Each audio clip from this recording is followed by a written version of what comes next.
This will blow your mind. I promise you. I promise you, most of you, 99% of you listening to this have never heard this material before. Anywhere. This is astonishing, honestly. There is a timeline here that I want you to consider, and it is spectacular. I'm not sure if it's spectacular in a good way or a bad way. It just is. It just is. There isn't anything good about it. It just is. But I want you guys to consider this amazing timeline with me. Try and follow along with me here. If you know the Bible at all, you know that it says, in fact, Jesus himself said, that Satan's seat was in Pergamus, or what's modern day Pergamon. Now, in the late 1800s, a German engineer excavated the Acropolis of Pergamon and shipped it to Berlin, Germany. He rebuilt it and he opened it as a museum there. And the museum opened in 1901. Now, follow the timeline here. 1901, this museum opens up in Berlin at a place, they call it Museum Island, they called it. 1914 comes along, and World War I breaks out, with Germany leading a charge across Europe. And finally, they agreed to an armistice on November 11th, 1918. And the war ended in victory for the Allies and defeat for Germany. You understand that? You understand that, right? There's a lot more to it, obviously. More countries were involved. But at the end of it all, it was Germany who agreed to the armistice and agreed to, basically give up. All right? So 1901, we have this, what Jesus called Satan's seat, moved to Berlin. The World War I breaks out, with Germany leading the charge. And they go down for defeat. Now hear me now. 1930 comes around, and the Pergamum altar gets rebuilt, bigger and more impressive. What happens then? 1939. What's going on? Hitler rises, doesn't he? And he rebuilds Germany and the German army, bigger and more impressive, doesn't he? Exactly like the Pergamon altar. Hitler began leading Germany in a march to regain the nation's pride and conquer the world for the pure race. He initiated a campaign to rid the world of all non-Aryan peoples, which caused the deaths of 6 million Jews. And by the way, that is the exact number of Jews currently living in Israel, by the way. I'm not sure how many of you are aware of that. If you go to our blog, you can see the pictures and whatnot and the video that we're going to talk about here. I'll put a link to it in the description section. But isn't that amazing? This thing seems to have something on it. I mean, it's Satan's throne, Jesus said. But it gets even more interesting here as we bring it around to modern day. In 2008, Obama had a replica of Satan's throne built in Denver as a candidate for president. So when they announced him as a candidate for president, he had this. It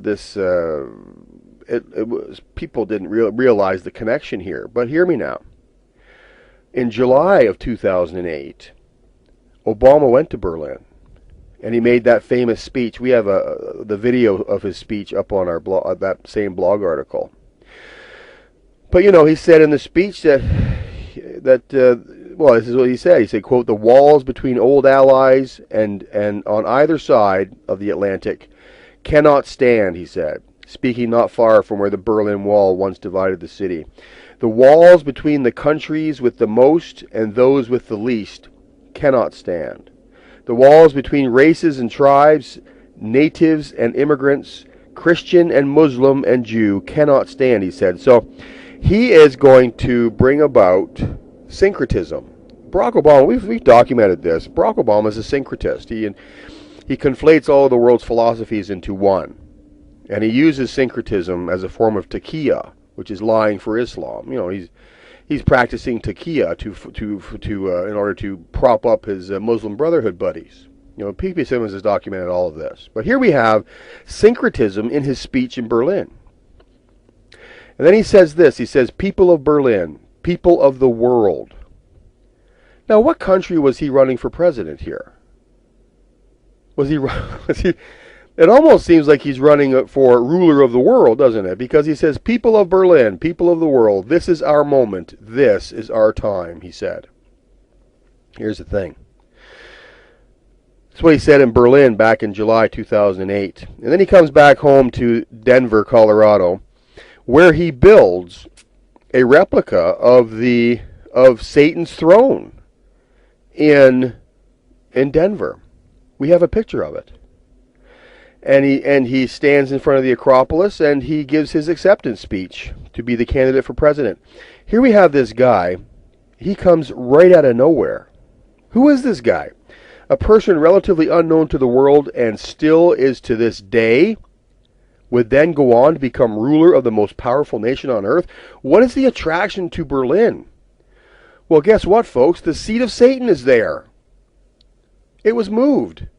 Many of you don't know that a German engineer moved Satan's seat, what Jesus called the seat of Satan, to Berlin. That's why that is where the satanic spiritual connection to Germany, World War I, Hitler, World War II, Obama's trip to Berlin, and then, almost like Satan anointed him to be president. This is amazing stuff, folks. Well, guess what's coming up in 3 days? President Barack Obama will once again return to Berlin to hold a speech at the Brandenburg Gate on June 19th. And according to the White House, he will speak about the deep and enduring bonds between the United States and Germany. Hear me now. What is the Brandenburg Gate? We have a whole expose on the Brandenburg Gate, what it is, where it comes from, etc. But here's the thing. When the Nazis ascended to power, they used the gate as a party symbol. Did you hear me?